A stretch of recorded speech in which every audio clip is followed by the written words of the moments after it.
السلام علیکم ورحمۃ اللہ وبرکاتہ۔ بسم اللہ الرحمن الرحیم، الحمد للہ رب العالمین وبہ نستعین، والصلاة والسلام علی رسولہ الامین نبینا محمد وعلی آلہ واصحابہ اجمعین، اما بعد۔ معزز حاضرین، آج کی اس مجلس میں ہم انشاءاللہ چند ایک صورتوں کا آپ کے سامنے تذکرہ کریں گے۔ سب سے پہلی سورہ ہے سورۃ العنکبوت۔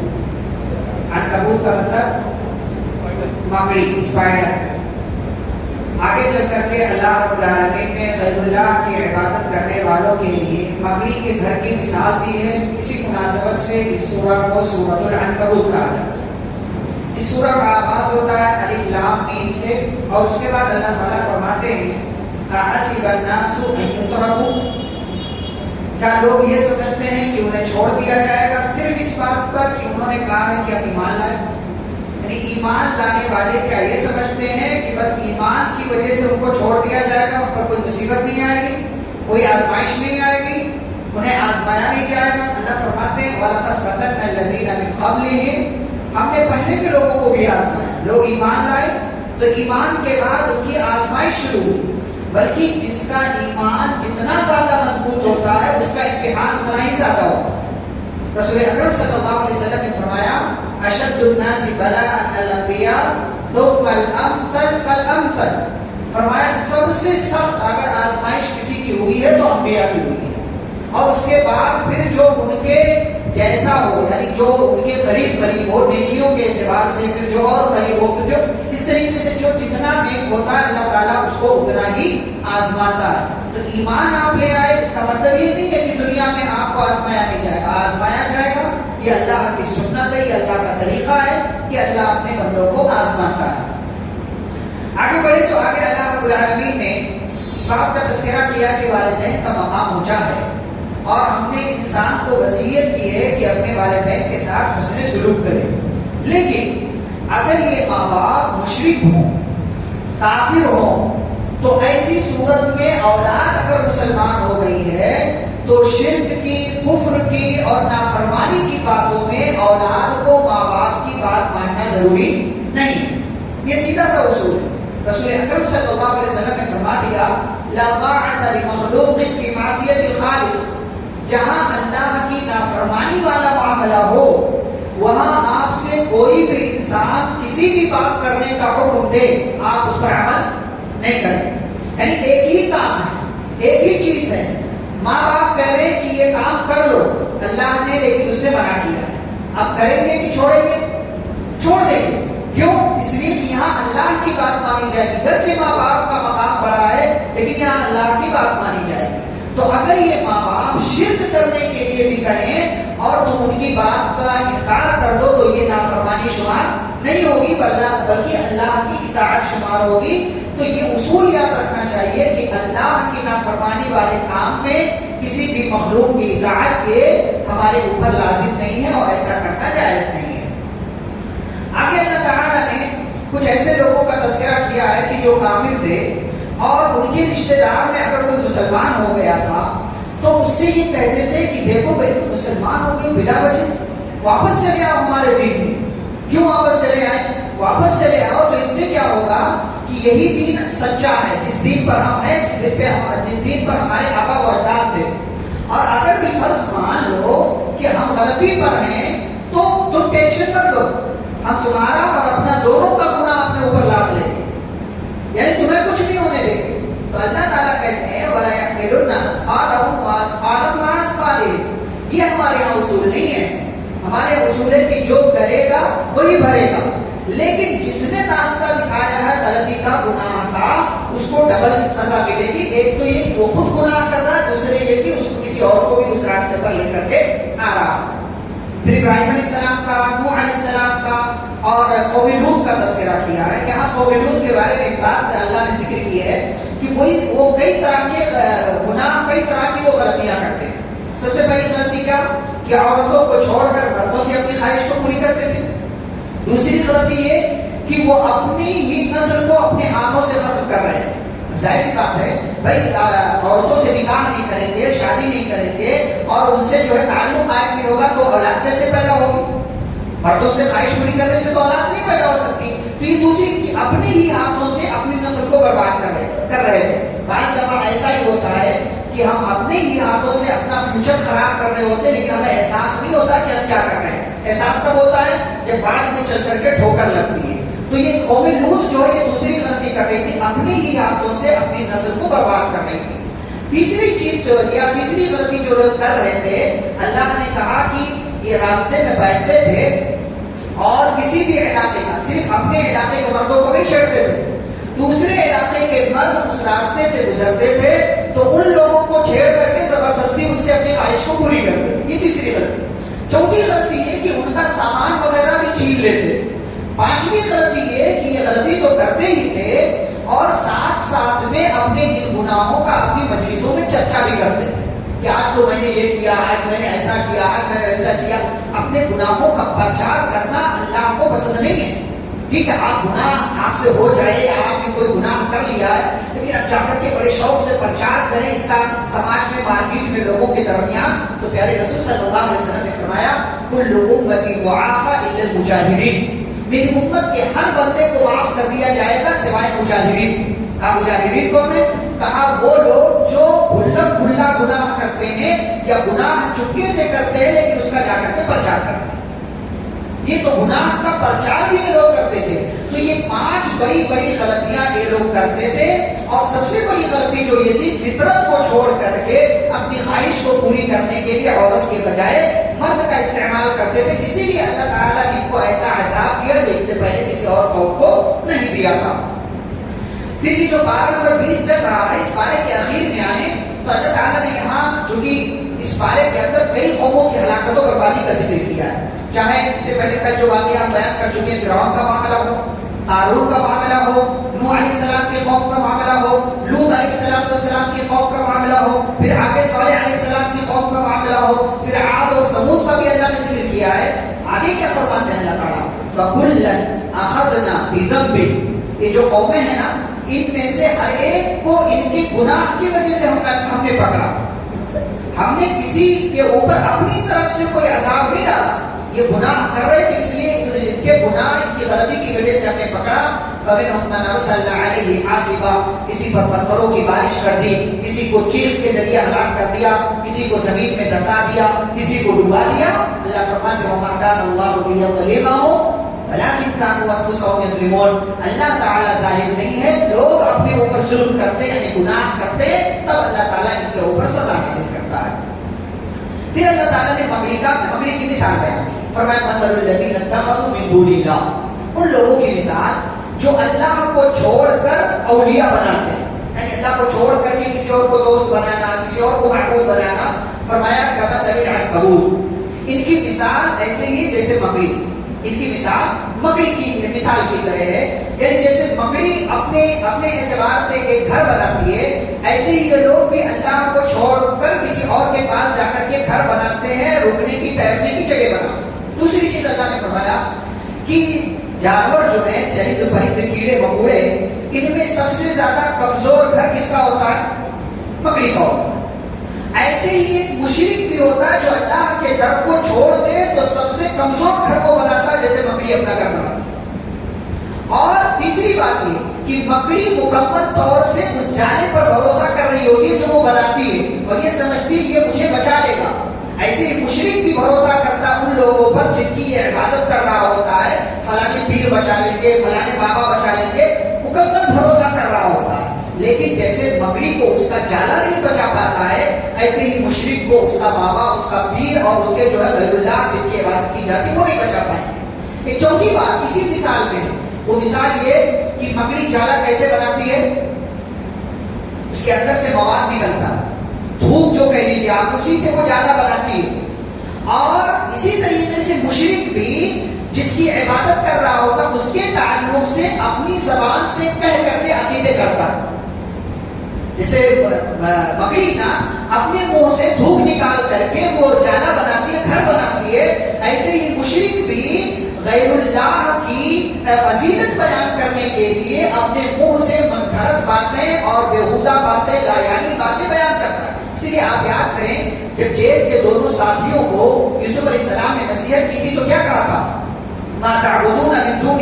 الا اسماء سميتموها، کہ میرے ساتھیوں سنو، جن کی تم اللہ کو چھوڑ کر عبادت کرتے ہو، یہ صرف چند نام ہیں، اور یہ نام ایسے ہیں جن کو تم نے رکھا، اللہ تعالیٰ نے نہیں رکھا. ما انزل اللہ بہا من سلطان، اللہ نے کوئی دلیل نازل نہیں. یعنی آج جو دنیا میں کروڑوں باطل معبود پھیلے ہوئے ہیں نا، کسی ایک کی بھی دلیل نہیں، لیکن ہر ایک کی فضیلت لوگ بیان کرتے ہیں. فلانی یہ کرتا، فلانی وہ کرتا، فلانی یہ کرتا، فلانی یہ کام میں آتا، فلانی بارش نازل کرتا ہے، فلانی یہ کرتا. یہ مختلف ایسے ہی جیسے مکڑی اپنے منہ سے اپنا گھر بناتی ہے اور اسی پر بھروسہ کرتی ہے، ایسے ہی مشرک بھی اپنے منہ سے اس غیر اللہ کی فضیلت بیان کرتا ہے جس کی وہ عبادت کرتا ہے اور اسی پر مکمل بھروسہ کرتا ہے. اللہ فرماتے ہیں وَإِنَّ أَوْهَنَ الْبُيُوتِ لَبَيْتُ الْعَنكَبُوتِ، جاننا چاہیے کہ گھروں میں سب سے کمزور گھر مکڑی کا گھر ہے. لَوْ كَانُوا يَعْلَمُونَ، اے کاش کی یہ لوگ سمجھتے. بعض لوگوں نے اعتراض کیا کہ اللہ مکڑی اتنی حقیر مخلوق ہے، اللہ نے اس کی مثال کیوں بیان کی؟ تو اللہ نے فرمایا وَتِلْكَ الْأَمْثَالُ نَضْرِبُهَا لِلنَّاسِ، یہ مثالیں اللہ کس کے لیے بیان کرتا ہے؟ لوگوں کے لیے. کیوں؟ تاکہ لوگ سمجھیں. اور سمجھے گا کون؟ وَمَا يَعْقِلُهَا إِلَّا الْعَالِمُونَ، جس کے پاس علم ہو وہ سمجھے گا. لیکن جس کے پاس علم نہیں تو سوچے گا یہ مثال کیوں بیان ہوئی، یہ مثال کیوں بیان؟ اب آپ کو مختلف طریقوں سے سمجھایا گیا کہ اللہ نے مکڑی کی مثال کیوں بیان کی، کہ جیسے اس میں اور غیر اللہ کے عبادت ایک مشرک میں کیا مماثلت ہے، کیا دونوں میں سملر ہے، سملرٹی ہے، وہ میں نے آپ کے سامنے بیان کیا. تو اس چیز کو سمجھے گا کون؟ جو عالم ہوگا، جس کے پاس علم ہوگا اور جس کا یہ عقیدہ ہوگا کہ اللہ ہی نے آسمان و زمین کو پیدا کیا ہے، لہذا غیر اللہ کسی بھی چیز کے مالک نہیں ہے. ابھی مختلف باتیں جو اللہ نے بیان کی. پہلے کیا تذکرہ کیا اس سورہ میں؟ ہم نے کیا بیان کیا؟ سب سے پہلے آج کی مجلس میں آزمائش کا، سب سے پہلے آزمائش. اس کے بعد شرک کے معاملے میں، نافرمانی کے معاملے میں کسی کی بھی بات نہیں ماننی. پھر قوموں کا اللہ نے تذکرہ کیا، انہیں کیوں ہلاک کیا اس کا تذکرہ کیا. غیر اللہ عبادت جس کی کرتے ہیں اس کی مثال کس طریقے کی ہے، یہ ساری باتیں جب اللہ نے بیان کر لیا اور یہ اشارہ دے دیا کہ ان ساری چیزوں سے بچو، استقامت اختیار کرو، آزمائش میں کامیاب رہو گے، ایمان اور توحید کو اپناؤ. اور کیا کرو؟ اتل ما اوحی الیک من الکتاب واقم الصلاۃ. اب اللہ فرماتے ہیں ایمان کے بعد تین بنیادی کام کرو. ایمان اور استقامت اختیار کرنے کے بعد تین بنیادی کام کرو. نمبر 1 اتل ما اوحی الیک من الکتاب، کیا کرو؟ قرآن کی تلاوت کرو. نمبر 2 واقم الصلاۃ، نماز قائم کرو. اور نماز، تیسری چیز بتانے سے پہلے اللہ نے ایک جملہ ایڈ کیا. کیا جملہ ایڈ کیا؟ ان الصلاۃ تنہی عن الفحشاء والمنکر، بے شک نماز فحاشی سے اور برائی سے روکتی ہے. فحاشی برائی میں کیا فرق ہے میں ذکر کرتا ہوں میں آپ کے ساتھ. اچھا، اس کے بعد تیسری چیز اللہ نے وَلَذِكْرُ اللَّهِ أَكْبَرُ، کیا کرو؟ اللہ کا ذکر کرو جو کیا ہے؟ بہت بڑا ہے یا سب سے بڑا ہے؟ سب سے بڑا. جو سب سے بڑا، اکبر کا مطلب سب سے بڑا. تو یہ تین چیزیں، قرآن، نماز، اللہ کا ذکر، یہ تین چیزیں آپ کی زندگی میں ہو، ایمان اور استقامت اختیار کرنے کے بعد. اب بیچ کا جو جملہ اللہ نے ذکر کیا ان الصلاۃ تنہی عن الفحشاء والمنکر، بے شک نماز برائی سے اور بدکاری سے روکتی ہے. سب سے پہلے دیکھتے ہیں فحاشی اور فحشا اور منکر میں کیا فرق ہے. فحشا اس کو کہتے ہیں جو ہماری خواہشات ہوتی ہیں، ان خواہشات پر عمل کرتے ہوئے اگر ہم کسی چیز کو کر جائیں جو نافرمانی کا کام ہے تو اس کو کیا کہتے ہیں؟ فحشا. فحش چیز جو ایک انسانی عقل جس کو گوارا نہیں کرتی ہے اور وہ لوگوں کے سامنے نہیں ہوتا ہے. اسی لیے زنا کو کیا کہتے ہیں؟ فحش کام. اللہ تعالیٰ نے اسی لیے زانیہ کو کیا کہا جاتا ہے؟ فاحشہ کہا جاتا ہے. منکر کس کو کہتے ہیں؟ جو آپ اپنے معاملات میں غلطیاں کرتے ہیں اس کو منکر کہا جاتا ہے. بھائی آپ کسی کو دھوکہ دے دیں یہ منکر ہے، آپ جھوٹ بول دیں یہ منکر ہے، آپ کسی کے ساتھ کوئی غلط معاملہ کر جائیں یہ منکر ہے، یہ 2 نمبر مال کو 1 نمبر کہہ کے بیچ دیں منکر ہے، یہ سب منکر ہے. تو یہ نماز ان دونوں طرح کی برائیوں پر بریک لگاتی ہے. لیکن ہم دیکھتے ہیں کہ ہماری نماز تو ہے لیکن ہماری نماز ہمیں برائیوں سے نہیں روکتی ہے. کیوں نہیں روکتی؟ اس لیے کہ ہم نماز کو اس کی شرطوں اور کنڈیشنز کے ساتھ نہیں پڑھتے. ڈاکٹر دوا دیتا ہے، وہ دوا کارگر کب ہوگی؟ جب آپ اس پوری شرطوں کو پوری کریں گے آپ مکمل طور سے کہ دوا جو ہے وہ اوریجنل آپ لے کر کے آئیں، ایسا نہ ہو کہ کچھ اور دوا ہے اور آپ نے کہیں کچھ اور لے لیا کہ دوا ہی تو ہے، چلو چاہے وہ کھاؤ چاہے یہ کھاؤ، چلتا ہے. میڈیکل والے ایسے الو بناتے ہیں کہ بس کمپنی کا فرق ہے، باقی کچھ نہیں. پھر کمپنی کا فرق ہے تو ڈاکٹر نے والا لکھ کے کیوں دیا، یہ والا لکھ کے کیوں نہیں دیا؟ یہ تو جو ڈاکٹر نے، ڈاکٹر کا نسخہ ہے، ڈاکٹر نے بتایا ہوگا. تو جو دوا ہے وہ دوا آپ کھائیں، جو ٹائم ہے وہ ٹائم پہ کھائیں، جو مقدار ہے وہ مقدار ملے. ایسا نہیں ہے کہ 4 گولی کھانے کے لیے کہا تو 8 گولی کھا لیجیے، ریئیکشن ہو جائے گا، الٹا ہو جائے گا، نقصان ہو جائے گا آپ کو. تو جو ڈاکٹر نے جو کہا اس کے حساب سے کرنا. اب ہماری نماز ہمیں نہیں روکتی ہے، کیوں؟ اس لیے کہ نماز کو اس کی شرطوں کے ساتھ ہم نہیں پوری کرتے. صحابہ کو یہ نماز برائی سے روکتی تھی، غلطی سے روکتی تھی، لیکن ہماری نماز ہمیں برائیوں سے نہیں روکتی ہے. کیوں؟ اس لیے کہ ہم نماز کو اس کی شرطوں کے ساتھ پوری نہیں کرتے. اب کسی کا رفع دے نہیں صحیح ہے، کوئی اپنے حساب سے کر رہے ہو، یہ کوئی ایسا کرتا ہے، کوئی ایسا کرتا ہے، کوئی یہاں تک لے جاتا ہے. کیا یہ سب جان بوجھ کر، مطلب جانتے ہیں لوگ کہ کیسے کرنا، اس کے باوجود جو ہے جلد بازی میں یا کسی اور طریقے سے کر لیتے. آپ تصور کریں، میں نے کہا کہ آپ کیسی نماز پڑھتے ہیں، ٹھیک ہے اچھی نماز پڑھنا چاہیے. میں صرف ایک بات بتاؤں کہ صحابی ہیں، نبی بیٹھے ہوئے ہیں، آپ جانتے ہیں مشہور واقعہ، آتے ہیں نماز پڑھتے ہیں، پیارے نبی صلی اللہ علیہ وسلم کے پاس آ کر کے سلام کرتے ہیں، نبی سلام کا جواب دیتے ہیں، ایک جملہ کہتے ہیں ارجع فصلی فإنک لم تصلی، جاؤ نماز پڑھو، تم نے نماز نہیں پڑھی. کیا کہا؟ نماز نہیں پڑھی. نماز پڑھی تھی انہوں نے، نماز پڑھی تھی انہوں نے. نبی نے کہا تمہاری نماز نہیں ہوئی، تم نے نماز نہیں پڑھی ہے. گئے پھر سے نماز پڑھی، پھر آئے، پھر سے کہا نبی نے ارجع فصلی فإنک لم تصلی، پھر سے گئے، پھر آئے، نبی نے کہا ارجع فصلی فإنک لم تصلی. تیسری مرتبہ جب ہو گیا تو کہا والذی بعثک بالحق ما احسن غیرہ فعلمنی. اللہ کے رسول صلی اللہ علیہ وسلم قسم اس ذات کی جس نے آپ کو حق اور سچائی کے ساتھ بھیجا ہے، میں اس سے اچھی نماز اب نہیں پڑھ سکتا. مجھے جو علم تھا اس کے حساب سے میں نے بہت اچھی نماز پڑھی ہے. فعلمنی، پھر بھی آپ کہہ رہے ہیں کہ میں واپس جاؤں نماز پڑھوں، میں نے نماز نہیں پڑھی، اب مجھے سکھا دیجیے، اب مجھے بتا دیجیے کہ غلطی کہاں ہو رہی. کیا لگتا ہے ہماری نماز سے خراب نماز رہی ہوگی وہ صحابی کی؟ اس صحابی کی نماز ہماری نماز سے خراب رہی ہوگی کہ اچھی رہی ہوگی؟ اچھی رہی ہوگی. اس کے باوجود نبی صلی اللہ علیہ وسلم نے 3 مرتبہ واپس لوٹ جانے کا حکم دیا، جاؤ دوبارہ نماز پڑھو. کیا غلطی کر رہے ہیں؟ کیا غلطی کر؟ اطمینان نہیں تھا ان کی نماز، اطمینان نہیں تھا ان کی نماز. جب نبی صلی اللہ علیہ وسلم نے ان کو غلطی بتائی اور فرمایا ایسا جب یہ کرو تو یہ کرو، اس نے ایک لفظ بار بار آپ نے دہرایا، حتی تطمئن راکعا، حتی تطمئن ساجدا، حتی تطمئن قائما. اطمینان تمہیں حاصل ہے. قیام کرو اطمینان کے ساتھ، رکوع کرو اطمینان کے ساتھ، رکوع سے اٹھو اطمینان کے ساتھ کھڑے ہو جاؤ، پھر سجدے میں جاؤ اطمینان. جلد بازی نہیں ہونا چاہیے، وہ جلد بازی کر رہے ہیں. ایسی ہی کتنی غلطیاں ہم اپنی نماز میں کرتے ہیں. کئی نبی کی سنت چھوڑ رہے ہیں، کہیں جو ہے کتنے لوگ ہیں میں دیکھ رہا ہوں، چلے 4 رکعت والی نماز میں مان لیں جو جس میں 2 تشہد ہوتا ہے، تورک کرنا. چلے 2 رکعت والی میں اختلاف ہے، کسی نے کہا کریں گے، کسی نے کہا نہیں کریں. تورک سمجھتے ہیں؟ یہ لیفٹ والا پیر نکال کر کے دائیں پیر کے نیچے سے پھر زمین پر آپ کو بیٹھنا ہوتا، پیر پر نہیں بیٹھنا ہوتا. اس کو تورک کہتے ہیں، اس کو تورک کہتے ہیں. تشہد کی حالت میں جب آپ بیٹھتے ہیں، یہ آخری تشہد میں کرنا ہوتا ہے، آخری تشہد میں کرنا ہوتا ہے. مغرب کی نماز آپ پڑھیں گے، تیسری رکعت میں آخری تشہد آپ بیٹھیں گے، زمین پر بیٹھیں گے، پیر کو داہنے والے پیر سے نکال کر کے باہر نکالیں گے اور اس طریقے سے بیٹھیں گے آپ زمین پر. میں یہاں دیکھ رہا ہوں اکثریت تورک نہیں کرتی، اکثر لوگ تورک نہیں کرتے. اور پہلی صف والوں کا معاملہ تو اور گڑبڑ ہے. پہلی صف کے میں آنے کے چکر میں اتنی جگہ لیتے ہیں، پھر ایک دوسرے کی نماز خراب کرتے ہیں، ایک دوسرے کی نماز خراب. اتنی جگہ میں آپ کا سجدہ ٹھیک سے کیسے ہوگا؟ یہ پتہ ہے آپ کو، یہ آپ کا جو ہاتھ ہے سجدے کی حالت میں نہ آپ کے پیٹ پر لگے، نہ آپ کی ران پر لگے، نہ آپ کے اور کہیں لگے. یہ جسم سے الگ ہونا چاہیے. یہ کب ہوگا؟ جب آپ اتنی جگہ لیں گے تب ہوگا.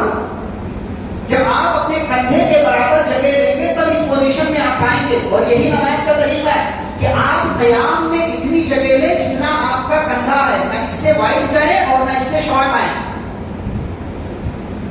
لیکن ہم نہیں، یہ پہلی صف والوں کا معاملہ. اور پیچھے تو کتنے لوگ تورک ہی نہیں کرتے، صرف بعض دفعہ میں جان بوجھ کر کے پیچھے رہ جاتا، دیکھوں گا کہ کون کیا کر رہا، دیکھوں گا کون کیا کر رہا. تو یہ سمجھنے کی چیز کیوں نہیں کر رہے بھیا؟ تبرک کیوں نہیں کر رہے ہیں؟ کوئی مسئلہ ہے زمین پر بیٹھنے میں؟ کپڑا گندا ہوگا یا کوئی اور مسئلہ؟ بھائی آپ کو معلوم ہے تبرک کریں، زمین پر بیٹھے پیر باہر نکالیں دائیں پیر سے جا کر کے. ایسی کتنی غلطیاں ہم کرتے ہیں، اپنی نمازیں چیک کر لیں. ایک جو ہے حضرت حذیفہ رضی اللہ تعالیٰ عنہ بیٹھے ہوئے، ایک آدمی آیا، نماز پڑھی، اس نے نماز پڑھ لی. حذیفہ رضی اللہ عنہ نے بلایا اور فرمایا کہ تم نے نماز نہیں پڑھی ہے، اور اگر اسی طریقے سے تم نماز پڑھتے رہے اور اسی پر تمہاری موت آ گئی تو تم نبی کے طریقے پر تمہاری موت نہیں ہوگی. نبی کے طریقے، اور نبی صلی اللہ علیہ وسلم نے حدیث کے اندر فرمایا ایک بندہ 60 سال 70 سال نماز پڑھتا لیکن اس کی نماز اللہ کے یہاں قبول نہیں ہوتی. کیوں؟ فإنه لا يتم الركوع، فإنه يتم الركوع ولا يتم السجود ويتم السجود ولا يتم الركوع. کہیں رکوع مکمل کرتا ہے سجدہ نہیں، کہیں سجدہ مکمل کرتا ہے رکوع مکمل نہیں. تو اپنی نمازیں چیک کریں، نماز پڑھیں، اچھی بات، جو بھی آئے بہت اچھی بات ہے، خوش نصیب ہے آپ کہ آپ بس نماز کے لیے آئے، لیکن نماز جب پڑھیں نا تو طریقہ نبی صلی اللہ علیہ وسلم کا ہونا چاہیے. مرضی کی نماز نہیں ہونی چاہیے. مرضی کی نماز نہیں ہوتی، میں جیسے چاہوں گا کھڑا رہوں گا، میں اتنی جگہ لوں گا، میں کروں گا. بعد وہ کرسی پر بیٹھتے قیام کر سکتے ہیں لیکن اس کے باوجود پوری نماز کرسی پر پڑھیں گے. قیام رکن ہے نماز کا. اگر استطاعت کے باوجود کوئی کھڑے ہو کر کے نماز نہیں پڑھ رہا ہے، سجدے میں تکلیف ہے ٹھیک ہے، کرسی پر بیٹھ کر کے آپ نماز ادا کر لیں، لیکن قیام جب امام قیام کی حالت میں ہوگا آپ کو بھی قیام کرنا پڑے گا. قیام رکن ہے، رکن چھوٹ گیا نماز نہیں ہوتی ہے. رکن چھوٹ گیا نماز نہیں ہوتی. اس چیز کو سیریسلی لے آپ، نہیں لیں گے تو آپ کی نماز آپ جانیں. پھر آپ نماز پڑھیں گے تو آپ کی نماز آپ کو برائی سے، غلط کاموں سے، فحاشی سے اور بدکاری سے نہیں روکے گی. غلطیاں آپ کرتے ہوئے چلے جائیں. تو اللہ تعالیٰ نے یہ 3 بنیادی چیز ذکر کی ہے یہاں پر. پھر اس کے بعد آگے بڑھیں تو اللہ تعالیٰ نے پھر سے قرآن کا اور قرآن کی آیتوں کا تذکرہ کیا ہے. اور پھر اللہ نے کہا کہ اگر ایمان کے ساتھ، استقامت کے ساتھ، قرآن کی تلاوت کے ساتھ، نماز کے ساتھ، اللہ کے ذکر کے ساتھ کافر تمہیں پریشان کرتا ہے تو ایسی صورت میں تم صبر کرو.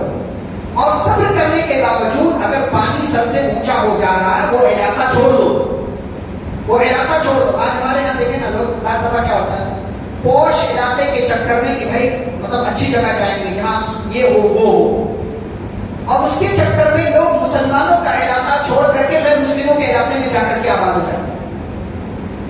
پھر شکایت کریں گے نماز نہیں ہوتی تو فلانے کی مسجد میں نماز پڑھ سکتے کیا، گھر میں پڑھ سکتے کیا، جماعت کے ساتھ اہتمام کر سکتے کیا. وہاں گئے کیوں؟ دنیاوی سکون کے لیے. دنیاوی سکون مسجد میں یہاں کر کے سکون حاصل کریں. اپنا علاقہ مسلمانوں کا، اپنا گھر مسلمانوں کے علاقے میں بنائیں. وہاں بنائیں جہاں مسجد قریب ہو، جہاں آپ آسانی سے مسجد میں داخل ہو سکتے ہو. پھر آپ ظاہر سی بات ہے اس چیز کے چکر میں کہ وہاں مال رہنا چاہیے، وہاں چپ خانہ رہنا چاہیے، وہاں پارک رہنا چاہیے، وہاں میٹرو قریب رہنا چاہیے، وہاں اسٹیشن قریب رہنا چاہیے، ایئرپورٹ قریب رہنا چاہیے. جائیے آپ. پھر آپ نماز مسجد تلاش کرتے رہے، پھر سوال کرتے رہے لوگوں سے مسجد نہیں ہے پڑھ سکتے کیا. تو اللہ نے کیا کہا کہ اگر اس طریقے کے حالات تمہیں لگتا ہے کہ تمہاری زندگی جو عجیب جا رہی ہے، عبادت صحیح سے نہیں کر پا رہے ہو، اور یہ جو ہے دوسروں کا علاقہ ہے، حالات جو ہے اور دیگر دوسرے حالات بنتے جا رہے ہیں، تو اللہ کی زمین بہت لمبی چوڑی ہے. یہاں یہ علاقہ چھوڑو، اپنا گھر بیچو، جاؤ دوسرے علاقے میں جہاں مسلمان آباد ہو، جہاں تمہیں پناہ مل سکے، جہاں تم اسلام کی تعلیمات پر صحیح سے عمل کر سکو. اور یاد رہے کہ چاہے زندگی پریشانی والی ہو یا خوشحالی والی ہو، کل نفس ذائقۃ الموت، ہر ایک کو مرنا ہے. چاہے زندگی اچھے سے گزرے یا جو ہے غم کے ساتھ گزرے، مرنا ہی ہے. اور مرنے کے بعد ہماری طرف لوٹ آئے جاؤ، اور ہماری طرف جب آؤ گے نا تو ہم تمہیں بہت اچھا اچھا کمرہ دیں گے. یہاں پر لنبوئنہم من الجنۃ غرفا، اللہ کا بہت اچھا اچھا تمہیں ہم کمرہ دیں گے اور ایسی جنت دیں گے جس کے نیچے نہریں جاری ہے اور عمل کرنے والوں کا بدلہ ہے. اور یاد رہے دنیا میں اگر روزی روٹی سے ڈرتے ہو، وَكَأَيٍّ مِّن دَابَّةٍ لَّا تَحْمِلُ رِزْقَهَا، کیا جانوروں کو نہیں دیکھا کہ کیسے اللہ تعالیٰ جانوروں کو روزی دیتا ہے؟ کیسے اللہ تعالیٰ جانوروں کو روزی دیتا ہے؟ دیکھا نہیں؟ ان کو کہاں اتنی فکر ہوتی ہے؟ اللہ پر بھروسہ کرتے، کوشش کرتے، جنگل میں نکلتے، اللہ تعالیٰ روزی دے دیتا ہے. اور آپ تصور کریں کہ پتھر کے نیچے کیڑا ہوتا ہے، اس کیڑے کا رزق اللہ تعالیٰ اسی پتھر میں بنا دیتا ہے. وہ پتھر اس کیڑے کے لیے روزی روٹی کا ذریعہ اور سبب ہو جاتا ہے، اور ہم ہیں کہ اپنے آپ کو سب سے اچھا سمجھتے ہیں اور پھر اس کے بعد روزی روٹی کے لیے فکر مند رہتے ہیں۔ حالانکہ ایمان ہو، عقیدہ سلامت ہو، استقامت ہو، کوشش ہو، تو پھر اللہ کے نیک بندوں کو ڈرنا نہیں چاہیے کہ روزی کہاں سے کہ اللہ نے پیدا کیا، اللہ ہی انتظام کرنے والا ہے۔ پھر دنیا کی زندگی کی حقیقت بیان کی اللہ نے فرمایا وَمَا هَٰذِهِ الْحَيَاةُ الدُّنْيَا إِلَّا لَهْوٌ وَلَعِبٌ، یہ دنیا کی زندگی کھیل کود ہے، تماشا۔ لہو اور لعب، کیا فرق ہے دونوں میں؟ لہو اور لعب، لہو کہتے ہیں کوئی ایسا کام جو آپ کریں انٹرٹینمنٹ کے لیے، اس کو لہو کہتے ہیں۔ مثال کے طور پر کوئی آپ کی ہابی ہے کسی کام میں، کرکٹ کھیلنے آدھے گھنٹے کے لیے، یہ لہو ہے، یہ لہو ہے، کھیل کود ہے، تماشا ہے۔ اور لعب کس کو کہتے ہیں کہ کوئی مداری دکھا رہا ہو، آپ جا کر کے کھڑے ہو جائیں، تھوڑی دیر میں وہ ختم ہو جائے گا، اس کا کوئی فائدہ نہیں۔ ایسے ہی دنیا کی زندگی یہ تماشا ہے، یہ تماشا تھوڑے دن رہو گے ختم ہو جائے، جیسے مداری کا وہ کھیل اور سرکس والے کا سرکس تھوڑی دیر میں تھوڑے دن میں ختم ہو جاتا ہے، ایسے تمہاری دنیا کی زندگی تھوڑے دن میں ختم ہو جائے۔ وَإِنَّ الدَّارَ الْآخِرَةَ لَهِيَ الْحَيَوَانُ، لیکن آخرت کی زندگی کیا ہے؟ باقی رہ جانے والی۔ یہاں پر اللہ نے دنیا کی زندگی کے لیے لفظ استعمال کیا حیات، اور آخرت کی زندگی کے لیے لفظ استعمال کیا حیوان۔ زندگی تو دونوں ہے، تو دنیا کی زندگی کے لیے حیات کیوں اور آخرت کی زندگی کے لیے حیوان کیوں؟ دونوں میں فرق کیا ہے؟ دونوں میں فرق یہ ہے کہ عربی کا ایک قاعدہ ہے کہ جب الفاظ زیادہ ہوتے ہیں تو اس کا معنی بھی زیادہ ہو جاتا ہے۔ حیات میں کتنے لفظ ہیں؟ 4، حیوان میں 5 لفظ ہیں۔ ایسے ہی آپ دیکھیں غاضب کا مطلب ہوتا ہے غصہ کرنے والا۔ ایک بندہ اور زیادہ غصے میں ہو تو اس کو کہتے ہیں غاضب، یہ بہت غصے میں ہے، اور بہت زیادہ اور زیادہ غصے میں تو اس کو کہتے ہیں غضبان۔ موسیٰ علیہ السلام جب دور سے واپس آئے، اطلاع ملی کہ قوم کے لوگوں نے بچڑے کی عبادت کرنا شروع کر دیا ہے، تو اللہ نے کیا لفظ استعمال کیا؟ وَلَمَّا رَجَعَ مُوسَىٰ إِلَىٰ قَوْمِهِ غَضْبَانَ آسِفًا، اتنے غصے میں آئے کہ اس سے پہلے اتنے غصے میں نہیں تھے۔ تو الفاظ جب زیادہ ہو جاتے ہیں، اسی لفظ وہی ہے لیکن اسی میں الفاظ زیادہ ہو گئے تو معنی بھی زیادہ ہو جاتا ہے۔ تو دنیا کی زندگی کیا ہے؟ زندگی ہے لیکن کتنی؟ تھوڑے دن کی۔ اور آخرت کی زندگی ہے لیکن کب کی؟ ہمیشہ، اس لیے حیوان کا لفظ ہے۔ دوسرا معنی اس کا یہ ہے، یا دوسری صورت اس کی یہ ہے کہ حیات جو ہوتا ہے نا وہ صرف زندگی ہوتی ہے، زندگی ہوتی ہے، یعنی زندگی کی شکل و صورت، ایک اسٹرکچر ہوتا ہے کہ دنیا کی زندگی ہے، لیکن آخرت کی زندگی جو ہے وہ زندگی ہونے کے ساتھ ساتھ وہ ایک حقیقی زندگی ہے، وہ ایک حقیقی، جیسے مثال کے طور پر مثال سمجھے میں نے کیا کہا، دنیا کی زندگی کیا کھیل کود تماشا ہے۔ اب وہ کھیل کود تماشا جب ختم ہوا، تھوڑے دن کے بعد آپ جائیں وہاں زندگی کی حقیقت آپ وہاں اس تماشے کی حقیقت آپ کو ملے گی کہ یہاں میلہ لگا ہوا تھا، پتہ چلے گا آپ کو؟ نہیں پتہ چلے گا کہ کوئی انسان جو باہر سے آئے اس میدان میں جائے جہاں 1 مہینے پہلے میلہ لگا ہوا تھا، سرکس لگا ہوا تھا، اس کو کیسے پتہ چلے گا کہ یہاں میلہ لگا ہوا تھا؟ تو ایسے ہی دنیا کی زندگی چل رہی ہے چل رہی ہے چل رہی ہے، لیکن پھر کیا ہوگا؟ ختم ہو جائے گا، ختم ہو جائے گا۔ اور دیکھ پھر کیا ہوگا؟ اللہ تعالیٰ زمین کو چٹیل میدان کر دے گا، یہ زمین بھی چینج کر دی جائے گی، یوم تبدل الارض غیر الارض، یہ زمین نہیں رہے گی جس پر ہم رہتے ہیں، یہ زمین ختم کر دی جائے گی۔ تو یہ دنیا کی زندگی، اس کی حقیقت کچھ نہیں، یہ صرف زندگی ہے، لیکن آخرت یہ زندگی بھی ہے اور زندگی کے ساتھ ساتھ حقیقت بھی ہے اور اس کے ساتھ ساتھ ہمیشہ باقی رہ جانے والی ہے۔ اسی لیے اللہ نے کہا لو کانوا یعلمون، کاش کے لوگ یہ سمجھ لیں۔ اس کے بعد سورۃ الروم کا آغاز ہوتا ہے۔ روم یہ ایک جانتے ہیں آپ ملک ہے، رومن امپائر، آپ جانتے ہیں بڑی حکومت تھی، سپر پاور طاقت تھی نبی صلی اللہ علیہ وسلم کے زمانے میں، اور اس کے شروع میں اللہ تعالیٰ نے رومیوں کی ہار کا، ان کی شکست کا تذکرہ کیا۔ یہ کب ہوا؟ آپ صلی اللہ علیہ وسلم کے نبی بنائے جانے سے پہلے 602 عیسوی سے، آپ صلی اللہ علیہ وسلم کتنے عیسوی میں پیدا ہوئے؟ 570 عیسوی میں پیدا ہوا۔ 602 عیسوی میں جب آپ صلی اللہ علیہ وسلم پہنچے، عمر ہوئی 32 سال کی، تو یہاں سے 2 سپر پاور طاقتوں کے درمیان لڑائی شروع ہوئی۔ کون کون سی؟ ایران اور روم۔ ایران میں کون لوگ تھے؟ مجوسی، جو لوگ آگ کی پوجا کرتے تھے، اور روم میں کون لوگ تھے؟ عیسائی، جن کا ایمان عیسیٰ علیہ السلام پر تھا۔ تو یہ دونوں حکومتیں تھی، طاقتیں تھی. اب آپ سب یہ لڑائی شروع ہوئی 602 عیسوی میں. کب تک چلی؟ 604 عیسوی تک. کب تک؟ 614 تک. 12 سال تک مسلسل یہ لڑائی چلتی رہی. 614 عیسوی سے یہ لڑائی چلی. اب 610 عیسوی میں نبی صلی اللہ علیہ وسلم کو نبی بنایا گیا. 40 سال کی عمر پہنچی 610 میں تو نبی بنائے گئے. اور اس کے بعد مسلمانوں نے عیسائیوں کا، روم کا سپورٹ کرنا شروع کر دیا. اور مشرکین کس کا سپورٹ کر رہے تھے؟ ایرانیوں کا، مجوسیوں کا، فارسیوں کا. کیوں ایسا؟ کیونکہ عیسائیوں کا آخرت پر ایمان تھا، ایسے ہی مسلمانوں کا ایمان تھا. تو یہ ہمارے قریب کے ہمارے والے لگتے، تو اس لیے ہم ان کا سپورٹ کریں گے، جیسے کھیل کود میں لوگ سپورٹ کرتے ہیں، کوئی غلط مسئلہ. پھر یہاں پر مشرکوں نے مجوسیوں کا سپورٹ کرنا شروع کر دیا، کیونکہ مشرکین بھی غیر اللہ کی عبادت کرتے تھے اور مجوسی بھی اللہ کو چھوڑ کر آگ کی پوجا کرتے تھے. اب یہ لڑائی ہوئی، لڑائی چلتی رہی چلتی رہی چلتی رہی. 614 عیسوی ختم ہوئی، 615 عیسوی آیا تو یہاں پر رومی ہار گئے. اور ہارے رومی.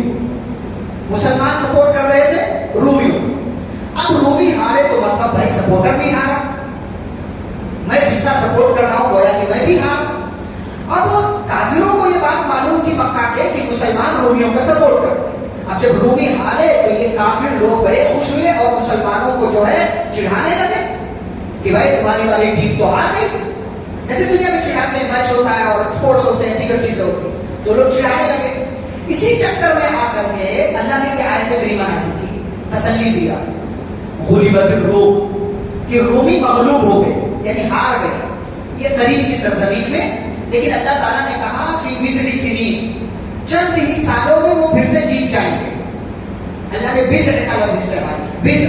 بضع کہتے ہیں 3 سے 10 تک کی گنتی کو. عربی زبان میں 3 سے 10 تک کے درمیان کی جو گنتی، یعنی اگر یہ کہا جائے کہ 3 سے 10 سال کے درمیان ہمارا کوئی کام ہو جائے گا تو اس کے لیے بضع کا لفظ استعمال کیا جاتا ہے. باء واو عین. اب یہ اللہ تعالیٰ نے جب نازل کر دی آیت تو مسلمان بڑے خوش ہو گئے کہ بھائی جلدی رومی جیت جائیں گے جن کا ہم سپورٹ کر رہے ہیں. تو اسی چکر میں آ کر کے ابو بکر رضی اللہ عنہ نے کس سے شرط لگا لیا؟ بعض روایتوں میں آتا ابو جہل سے، بعض روایتوں میں آتا ابی بن خلف سے. ابی بن خلف کون ہے؟ امیہ بن خلف کا بھائی. دونوں بڑے بدماش، ایک نمبر کے بدماش، اچھٹ جاہل، مطلب سردار تھے لیکن اس کے باوجود تک اچھٹ قسم کے انسان تھے، مسلمانوں کو پریشان. اور امیہ بن خلف بلال رضی اللہ عنہ کا مالک تھا. بلال رضی اللہ عنہ اسی کو غلام تھے، اسی کا بھائی ابی بن خلف تھا. شرط لگا لیا. کیا شرط لگایا؟ کہا فکر نہ کرو، زیادہ خوش ہونے کی ضرورت نہیں ہے، 3 سال میں پھر سے رومی جیت جائیں گے، پھر ہم خوش ہوں گے. اور 10 گھوڑوں کی شرط لگائی یا اونٹوں کی. بہرحال میرے ذہن میں اونٹوں کی شاید شرط لگا لی، 10 اونٹوں کی. نبی صلی اللہ علیہ وسلم سے آ کر کے بتایا کہ میں نے اس زمانے میں شرط جائز تھی اس طریقے سے شرط لگانا کہ اگر میری والی ٹیم جیت گئی تو تم مجھے 10,000 دو گے اور تمہاری والی ٹیم جیت گئی تو میں 10,000 دوں گا. یہ اب حرام ہے. ایسی شرط لگانا اب حرام ہے، سمجھ رہے؟ اسی لیے جو بچے جا کر کے کرکٹ میچ کھیلتے ہیں نا اور کہتے ہیں کہ اگر تمہاری والی ٹیم جیتی تو ہم اتنا دیں گے، تم جیتے تو ہم جیتے تو تم اتنا ہمیں دو گے. یہ جوا ہے، یہ جوا، کیونکہ اس میں ایک کا فائدہ دوسرے کا نقصان. کوئی تیسری پارٹی کرائے اور کہے کہ جو جیتے گا اس کو ہماری طرف سے اتنا ملے گا، یہ جائز ہے. لیکن اگر وہی دونوں پارٹیاں آپس میں کرتی ہیں اور کہتی ہیں کہ جو جیتے گا اس کو پورا ملے گا، جو ہارے گا اس کو کچھ نہیں ملے گا، یہ جوا، یہ حرام ہے. اب یہ جائز نہیں، یہ شرط اب جائز نہیں، پہلے جائز تھی. تو ابو بکر رضی اللہ تعالیٰ نے شرط لگا لیا. نبی صلی اللہ علیہ وسلم نے کہا کہ ایک کام کرو، جاؤ سال والی مدت بڑھا لو، 3 سال مت کرو، کیونکہ 20 لفظ کتنے پر بولا جاتا ہے؟ 3 سے 10. تو کہا جاؤ 10 سال کی مدت کر لو کہ 10 سال. اب ابی بن خلف اور نبی نے یہ بھی کہا کہ اونٹوں کی تعداد بھی بڑھا لو، 10 کے بجائے 100 کر لو. کیوں کہا؟ ابو بکر کا نقصان چاہ رہے تھے؟ نہیں، ایمان اتنا تھا کہ اللہ نے کہا تو رومی جیتیں گے، اور رومی جیتیں گے تو ابو بکر جیتیں گے، ابو بکر جیتیں گے تو 100 اونٹ ملیں گے. اسی لیے اپنے دوست کا نقصان نہیں کروں گا بلکہ فائدہ کروں گا. کہا جاؤ سال بھی بڑھوا لو اور اونٹوں کی تعداد بھی بڑھوا لو. گئے اور کہا کہ بھائی 3 والا نہیں رہے گا، اب 10. وہ اتنا جو ہے مست تھا کہ ایسا 3 سال مطلب اتنے 10 سال بھی مان لو، کیسے ممکن ہے کہ ایرانیوں کو یہ رومی ہرا دے؟ ٹھیک ہے جاؤ 10 سال کر لو اور اونٹوں کی تعداد بھی بڑھا دیجیے. نے ایرانیوں کو پٹخنی دی اور ابو بکر صدیق رضی اللہ تعالیٰ عنہ یہ شرط جیت گئے. تو یہ تسلی ہے اس میں مسلمانوں کو بھی. حالات تمہارے خلاف ہو تو گھبراؤ نہیں, تسلی رکھو, ایمان رکھو, اللہ تعالیٰ سے مانگو, اللہ تعالیٰ تمہاری مدد کرے گا. اسی لیے اللہ تعالیٰ نے ایک اور لفظ استعمال کیا, پتہ ہے کیا جملہ آئے, یعلمون ظاہرا من الحیات الدنیا. اللہ نے کیا کہا, دنیا میں بہت سے لوگ ایسے ہیں جو دنیا کے بارے میں بہت بڑی بڑی ڈگریاں ان کے پاس ہیں, دنیاوی علم کی تعلق سے ان کے پاس بڑی بڑی ڈگریاں ہیں, لیکن وہ عن الآخرۃ ہم غافلون, آخرت کے معاملے میں بالکل بورے ہیں, کچھ نہیں آتا, دین کی باتیں کچھ نہیں آتی, لیکن دنیا کی باتوں میں کیا ہے, ماسٹر ہے, بڑی بڑی ڈگریاں, پی ایچ ڈی, اور پتہ نہیں کون سی ڈگریاں ان کے پاس. امام حسن بصری رحمہ اللہ کہتے ہیں اس آیت کی تفسیر میں, کہتے ہیں میں جانتا ہوں ایسے لوگوں کو کہ وہ دنیاوی چیزوں کے اتنے ماہر ہیں کہ وہ درہم کو اپنی انگلی پر, ناخن پر رکھیں گے اور بتا دیں گے کہ یہ درہم کتنے وزن کا ہے. ان کا تجربہ اتنا ہے دنیاوی معاملے میں کہ درہم کے سکے کو ناخن پر رکھیں گے اور ایسا تول لیں گے اور بتا دیں گے کہ اس کا وزن کتنا ہے. لیکن یہی لوگ دنیا دین کے معاملے میں اتنے جاہل ہیں کہ ان کو ایک لفظ نہیں آتا, لامپس بول, کچھ نہیں آتا ہے. آپ سماج میں دیکھ لیں, کسی پر تنقید نہیں ہے, یہ سمجھانے کے لیے کتنے ڈاکٹر ایسے ہیں, کتنے انجینئر ایسے ہیں, کتنے جو ہے ماسٹر ایسے ہیں, کتنے اور جو ہے کسی اور طبقے والے انسان ہوں گے, دنیا کی ڈگری بڑی بڑی ان کے پاس ہے, لیکن اگر قرآن کو پڑھنا نہیں آتا, دعا یاد کرنے پر وہ یاد ہی نہیں ہوتی, یہ نہیں ہوتا, وہ نہیں ہوتا, دین کی چیزیں مشکل لگتی ہیں, اور دنیا کی بڑی بڑی ڈگریاں ان کے پاس. اللہ نے کہا کچھ تو سوچو, خبر نہیں آتا سب کو روفی سے سوچنا چاہیے, غور و فکر کرنا چاہیے. دیکھو یہ کائنات, یہ سسٹم, یہ نظام اور یہ سب کچھ دیکھو, اللہ کی باتوں میں غور کرو, قرآن پڑھو, حدیث پڑھو, اور اللہ رب العالمین کی تعلیمات کو سمجھو, اور پھر دین کے ساتھ ساتھ دنیا, ان دونوں کو بیلنس کر کے چلو. نہیں ایسا نہ ہو کہ دنیا تو بناؤ لیکن تمہاری آخرت بگڑ جائے. پھر اللہ رب العالمین نے اپنی مختلف تخلیقات کا تذکرہ کیا, جس کے بارے میں ہم پیچھے کئی مرتبہ بیان کر چکے ہیں, بات کر چکے ہیں. اللہ تعالیٰ نے انسانوں کی پیدائش کا تذکرہ کیا, اور اسی طریقے سے زندے سے مردہ, مختلف باتیں اللہ رب العالمین نے ذکر کی. پھر آگے کیا کہا, وَلَهُ الْمَثَلُ الْأَعْلَى, اللہ کے لیے بہت اعلیٰ مثال. وَلَهُ الْمَثَلُ الْأَعْلَى فِي السَّمَاوَاتِ وَالْأَرْضِ, اللہ کو سمجھنا چاہو تو بڑی آسانی سے سمجھ سکتے ہو. دنیا کی کوئی بھی چیز دیکھ لو, اللہ تبارک و تعالیٰ کو سمجھنا تمہارے لیے آسان ہو جائے گا. آگے اللہ تعالیٰ بیان کرتے ہیں کہ کسی بھی قوم کو ہم ہلاک و برباد کیوں کرتے ہیں. تو اللہ تعالیٰ نے بتایا کہ ہم ظالم نہیں ہیں, ہم جب انسان کوئی غلطی کرتا ہے نا, تب اس کے بعد جا کر کے ہم انسان کو کسی مصیبت میں گرفتار کرتے. ظہر الفساد فی البر والبحر بما کسبت ایدی الناس لیذیقہم بعض الذی عملوا لعلہم یرجعون, کہ ہم انسانوں کے درمیان جو فتنہ اور فساد پھیلا ہوا ہے, اس کی وجہ کیا ہے, یہ انسانوں کی حرکت, انسانوں کے اعمال کی وجہ سے ہے. کیوں, اور اس کے باوجود ہم ان کو عذاب کیوں دیتے ہیں, لیذیقہم بعض الذی عملوا, تاکہ یہ جب مصیبت میں گرفتار ہو, لعلہم یرجعون, تو پلٹ کر کہاں آئیں, ہمارے پاس, یعنی اللہ کی طرف پلٹیں, اپنی غلطی کو دیکھیں, غلطی کا احساس کریں کہ اللہ تعالیٰ نے سزا دی ہے, تو گناہ سے توبہ کر کے ہماری طرف پلٹ آئیں گے. اس کے بعد اسی قسم کی اور بات اللہ نے ذکر کی ہے, آسمان سے بارش کیسے نازل ہوتا ہے. انسانوں کو اللہ تعالیٰ نے حکم دیا کہ زمین میں جاؤ, گھومو پھرو, اللہ تعالیٰ کی نشانیاں دیکھو, غور و فکر کرو کہ کیسے اللہ تعالیٰ یہ سارے معاملات انجام دیتا ہے. اور پھر انہی ساری باتوں پر یہ سورۃ الروم مکمل ہوتی ہے. اس کے بعد سورہ لقمان کا آغاز ہوتا ہے. لقمان آپ جانتے ہیں بہت بڑے حکیم تھے, بعض لوگوں نے نبی بھی کہا, کہ بہرحال جو بھی رہو, نبی ہو نہ ہو, لیکن ایک بہت اچھے انسان تھے, ایمان والے تھے, توحید پرست تھے, اللہ رب العالمین کی عبادت کرنے والے تھے. انہی کے نام پر یہ سورہ. اس سورہ میں آغاز میں اللہ رب العالمین نے قرآن کے تعلق سے بات بیان کی.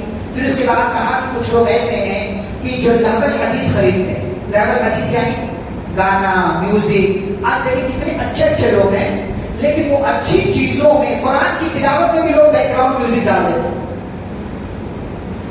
اچھی بات ہے, اس کو ایڈٹ کریں گے اور اس میں بھی جا کر کے وہ میوزک ڈال, اور کہتے ہیں اوکل ہے.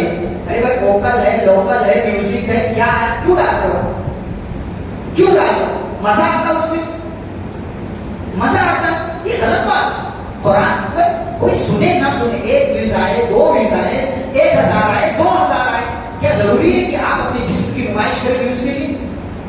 کیا ضروری ہے کہ آپ میوزک زیادہ لوگ دیکھیں، تاکہ زیادہ لوگوں تک آپ کا جو ہے چینل اور آپ کا جو ہے پیج اور آپ کی جو ہے ویڈیو زیادہ لوگوں تک پہنچے، یہ غلط بات ہے۔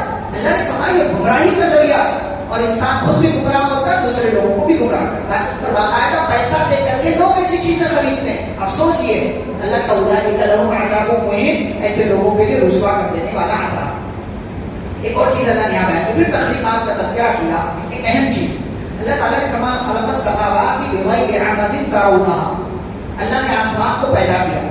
کتنے آسمان ہیں؟ 7۔ زمین ہے 7۔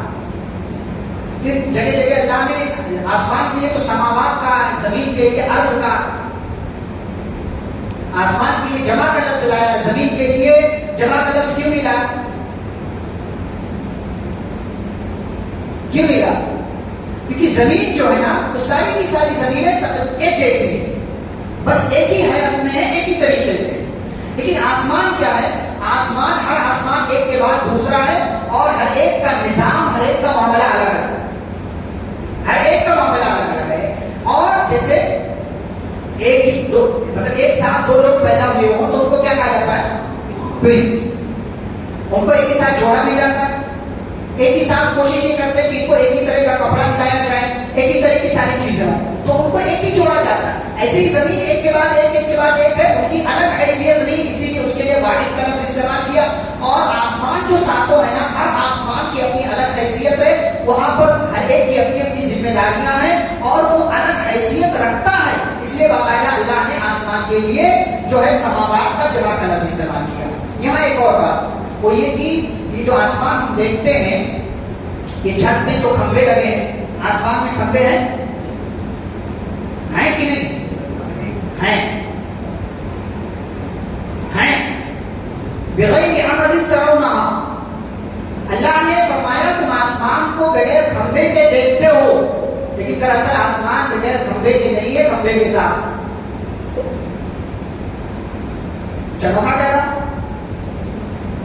اللہ نے کہا خلق السماوات بغیر عمد ترونها، کیا بولتے ہیں اس کو؟ انویزیبل ہے، دکھائی نہیں دیتا ہے۔ خلق السماوات، سورہ لقمان کی آیت ہے، ہمیں دکھائی نہیں دیتا، نظر نہیں آتا، لیکن اللہ تعالیٰ کا سسٹم دیکھے کہ ہے اس میں، اور یہ باقاعدہ پورا نظام اور پورا سسٹم چل رہا ہے۔ اس کے بعد اللہ نے زمین کا تذکرہ کیا، پہاڑوں کا تذکرہ کیا، اور پھر اللہ کیا کہتے ہیں؟ ھذا خلق اللہ، یہ اللہ نے پیدا کیا۔ فارونی، مجھے دکھاؤ گے؟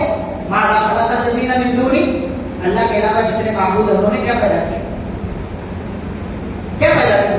کتنی محبت، لہجہ دیکھیں، انداز دیکھیں کہ اللہ چیزوں کی تفسیر فرماتے ہیں، اس کے بعد ھذا خلق اللہ، یہ اللہ نے پیدا کیا، سب اللہ کی تخلیق ہے، اس میں کسی اور کا حصہ نہیں، کسی اور کی حصہ داری نہیں، کوئی پارٹنرشپ نہیں۔ فارونی، مجھے دکھاؤ ماذا خلق الذین من دونی، کہ جن کی عبادت کی جاتی ہے اللہ کو چھوڑ کر، انہوں نے کیا پیدا کیا؟ پھر اللہ خود ہی بتا بل الظالمون، یہ سب ظالم، یہ سب ظالم ہے، پھر ضلال مبین، اور یہ سب کے سب گمراہ، یہ سب کے سب گمراہ ہیں۔ پھر لقمان حکیم کا اللہ نے تذکرہ کیا، ان کی نصیحتوں کا ذکر کیا، کتنی نصیحتیں کی انہوں نے؟ کہیں تو پہنچے گے 10۔ کتنی نصیحتیں کی؟ 10 نصیحتیں انہوں نے اپنے بچے کو کی، اور بچے کو صرف بیٹا نہیں کہا، بھنیا کہا، میرے پیارے بیٹے، محبت سے سمجھایا، بڑی محبت سے سمجھایا۔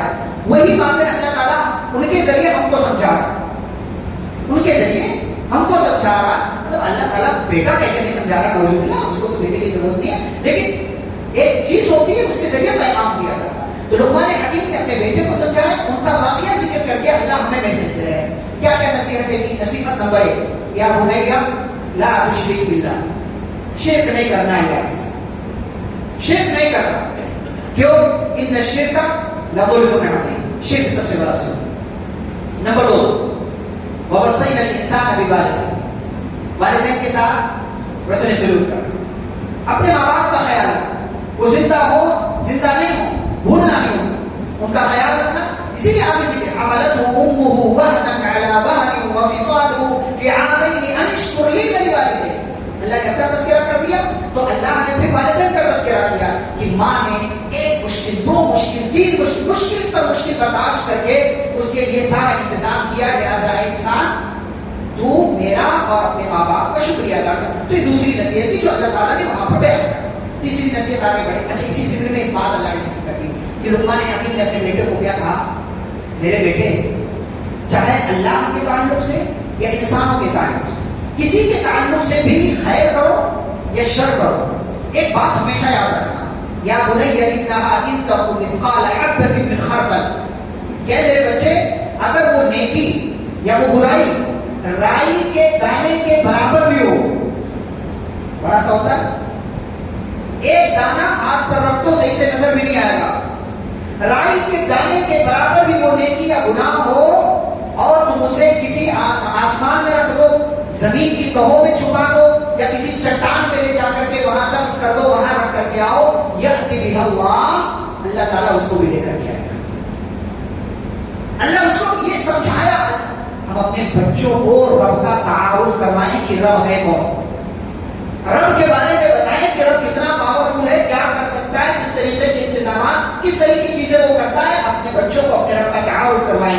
حضرت لقمان نے اپنے بیٹے کو رب کا تعارف کروایا. اس کے بعد کیا کہا, یا بنی اقم الصلاۃ, نماز پڑھنا, وامر بالمعروف, بھلائی کا حکم دینا, وانہی عن المنکر, برائی سے روکتے رہنا, واصبر علی ما اصابک, اور اگر یہ سارے کام کرتے ہوئے کوئی پریشانی ہو, کسی طرف سے کوئی تکلیف آئے تو صبر کرنا. کیوں, ان ذلک من عزم الامور, صبر یہ بہت بڑے لوگوں کا کام ہوتا ہے, تو بھی اس کام کو اپنا لینا. پھر اس کے بعد کہا ولا تصعر خدک للناس, اپنے گال کو لوگوں کے سامنے پھلا کر کے مت رکھنا. کیا مطلب, بس میں ہوں, بس میں ہوں. بعض لوگ کیا ہوتے ہیں, نہیں میں اس کے سامنے نہیں ہنسوں. بعض باپ بھی ایسے ہوتے ہیں کہ بچوں سے ہنس کر کے بھی بات نہیں کرتے, میرا امپریشن کم ہو جائے گا. بعض ٹیچر بھی ایسے ہوتے ہیں کہ اسٹوڈنٹ سے ایک دم پڑھانے اسٹرکٹ اتنے کہ ہنسیں گے نہیں, مسکرائیں گے نہیں, اسمائل نہیں کریں گے. اور اسٹوڈنٹس بھی اپنے ہوتے ہیں, پھر ایسے ٹیچرز کی اور خیریت پوچھتے ہیں بچے, کیوں بھائی آپ فطرت کے خلاف کیوں جا رہے ہیں. لقمان حکیم نے اپنے بیٹے کو اس نے کہا گال بھر, مثلا تیرے ساتھ کچھ بھی ہو, لوگوں کے سامنے جانا تو مسکرا کر کے ملنا. لگنا نہیں چاہیے کہ تیرے چہرے سے کہ تیرے اوپر کون سی قیامت ٹوٹ پڑی. بعض لوگ ٹھیک ٹھاک ہوتے ہیں لیکن چہرے سے اپنے آپ کو اتنا فقیر دکھاتے ہیں, ایسا لگتا ہے ان سے زیادہ غریب کوئی نہیں. یہ غلط بات, ایسا اللہ نے دیا نعمت کا اثر بھی دیکھنا چاہتا ہوں, تو اپنے گال کو لوگوں کے سامنے بھلا کر کے مت رکھنا. پھر آگے کہا ولا تمشی فی الارض مرحا, لیکن اس کا مطلب یہ بھی نہیں ہے کہ آکڑ کر کے چلنا. دونوں باتیں سمجھائیں, کہاں نہ وہ بنا کر کے لوگوں کے سامنے جانا, اور نہ ہی اتنا زیادہ اوور کر دینا کہ وہ تکبر والے حصے میں آ جائے. تکبر بھی مت کرنا کیونکہ اللہ تکبر کرنے والوں کو پسند نہیں کرتا. پھر آخری دو نصیحت, واقصد فی مشی, چلنا تو نرمی کے ساتھ چلنا, محبت کے ساتھ. تیرے چلنے سے کسی کو تکلیف نہیں ہونی چاہیے. بعض لوگ چلتے ہیں تو چپل اور جوتا گھسٹ کر چلتے ہیں, آواز آتی ہے, اس سے دو نقصان ہوتا ہے. ایک تو آس پاس والوں کو تکلیف ہوتی ہے, دوسرے آپ کا چپل جوتا جلدی خراب ہوتا ہے. ہاں سمجھے اس کو, آپ جوتا چپل گھسٹ کر, بعض لوگ ہوتے ہیں چلتے ہیں ایسے کہ جوتا چپل فرش پر ہے کہیں اور ہے, گھسٹ کر کے چلتے ہیں. دو نقصان ہوتا ہے, تکلیف ہوتی ہے دوسروں کو, اور آپ کا جوتا چپل جلدی خراب ہوتا ہے, گھس جاتا, ٹوٹ جاتا, پھٹ جاتا, کٹ جاتا. کتنی بڑی ایک جملے میں کتنی بڑی. ہاں چلنا نرمی کے ساتھ, تیری چال سے کسی کو تکلیف نہیں ہونی چاہیے, کسی کو تکلیف نہیں ہونی چاہیے. یہ مسئلہ مردوں کا بھی ہے, عورتوں کا بھی. خواتین کیا دیکھو, باہر نکلیں گے کہیں پانی کہیں گرا ہوا ہے تو برقع ایسے اٹھا لیں گے کہ پورے جسم کا اسٹرکچر بدل جاتا ہے. برقع سامنے سے ایسا پکڑ لیا, ایسا فولڈ کر لیا تو اب برقع جو تھوڑا ڈھیلا تھا وہ ٹائٹ ہو جاتا ہے. ٹائٹ ہونے کی وجہ سے کیا ہے, جسم کے اعضاء نمایاں ہو جاتے ہیں. تو اس سے کیا ہوتا ہے, لوگوں کو گناہ کا ذریعہ آپ بنا رہے ہیں, اپنے جسم کو لوگوں کے لیے گناہ کا ذریعہ بنا. تو کہا چلو تو ایسے چلو کہ نہ تمہاری چال سے تمہیں تکلیف ہو, نہ تمہاری چال سے کسی اور کو تکلیف ہو. نرمی کے ساتھ, وقار کے ساتھ چلنا. اور آخری بات, وغضض من صوتک, بولنا تو لہجہ ذرا پست رکھنا, دھیمی آواز میں گفتگو کرنا. اچھا اس سے علماء نے مسئلہ نکالا ہے کہ آپ کی گاڑی میں جو ہارن ہو وہ ہارن تیز نہیں ہونا چاہیے, اتنا ہو کہ بس آپ کے آگے والے کو پتا چل جائے کہ ہاں پیچھے گاڑی ہے. ہمارے لوگ الگ سے سائلنسر لگواتے ہیں, ہمارے نوجوان, جب تک پورے محلے والوں کو پتا نہیں چلے کیسے پتا کہ KTM چلا رہا, کیسے پتا چلے گا کہ وہ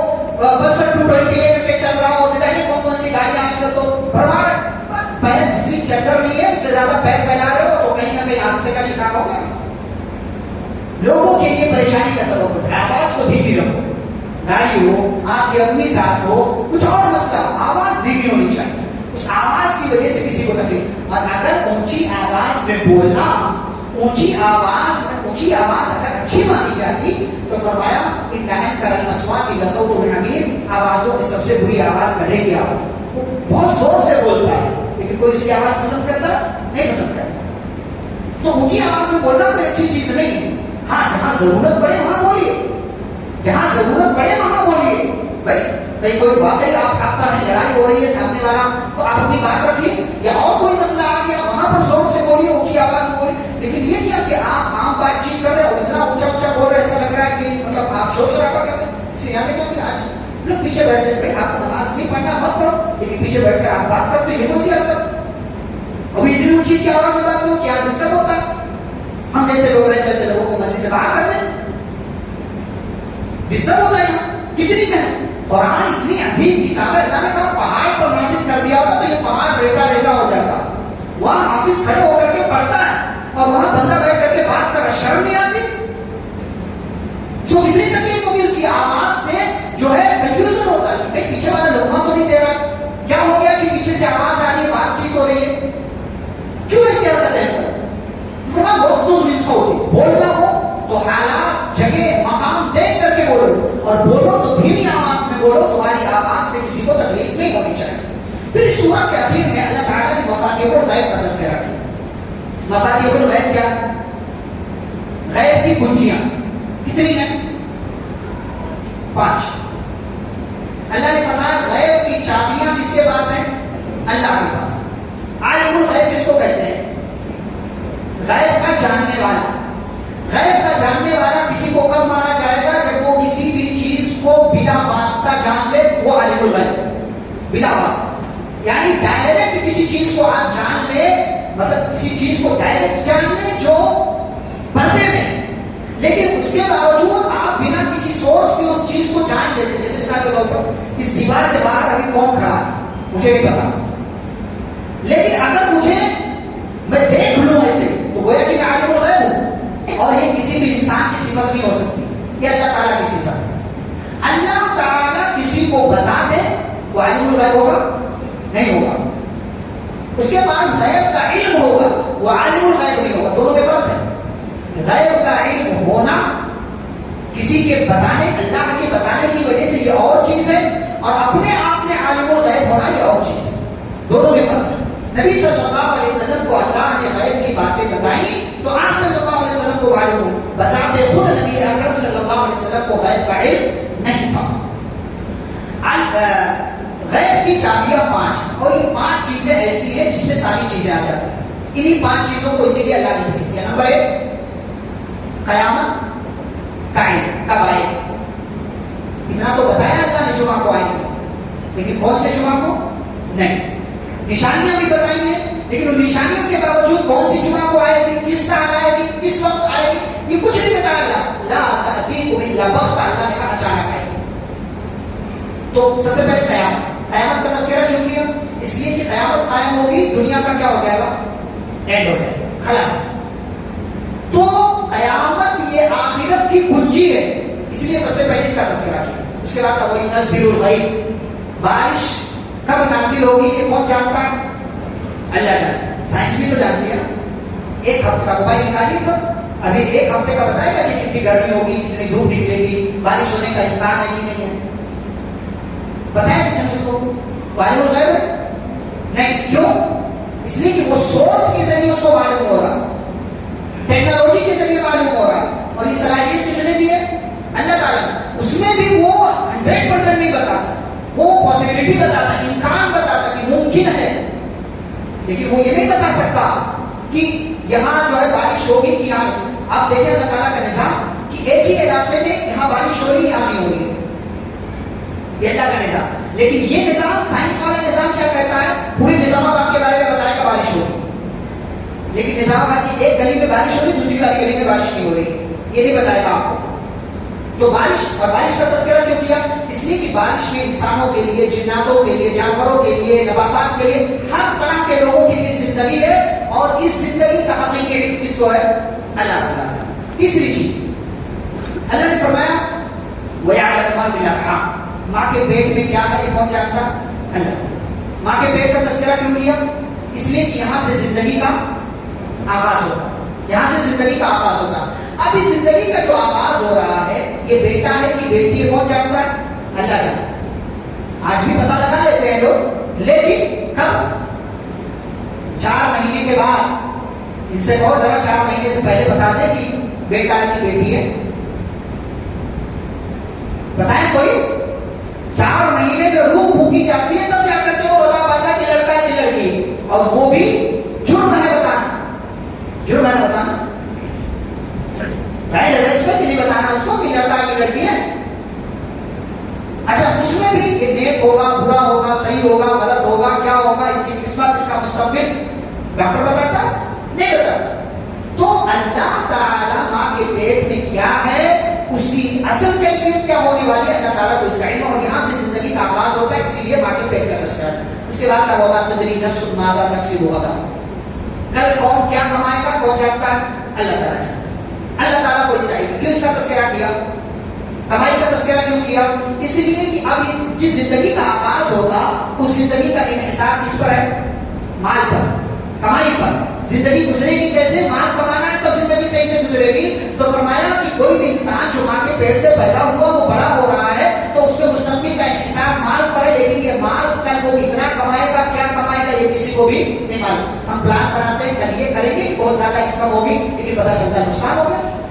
ہم صرف پلان بنا سکتے ہیں لیکن کتنا ہوگا یہ اللہ تعالیٰ کو معلوم۔ اور آخری بات وما تدری نفس بأي أرض تموت، کہاں کب کون کیسے کس طریقے سے مرے گا یہ اللہ تعالیٰ کے علاوہ کسی کو نہیں معلوم۔ پوری زندگی ہم یہاں پر ہیں، انتقال کہیں اور ہوتا ہے، انتقال کہیں اور ہوتا ہے۔ پچھلے والے مہینے آپ حیدرآباد کے، گلبرگہ کے، سیڑم کے کتنے لوگ عمرہ کے لیے گئے تھے، وہاں کا انتقال، ایکسیڈنٹ ہوا، بس ایکسیڈنٹ شاید آپ لوگوں نے سنا، 15 سے 16 لوگ وہاں انتقال ہو گیا، ایکسیڈنٹ ہوا ان کا۔ تو ہم نہیں جانتے ہمارا کہاں انتقال۔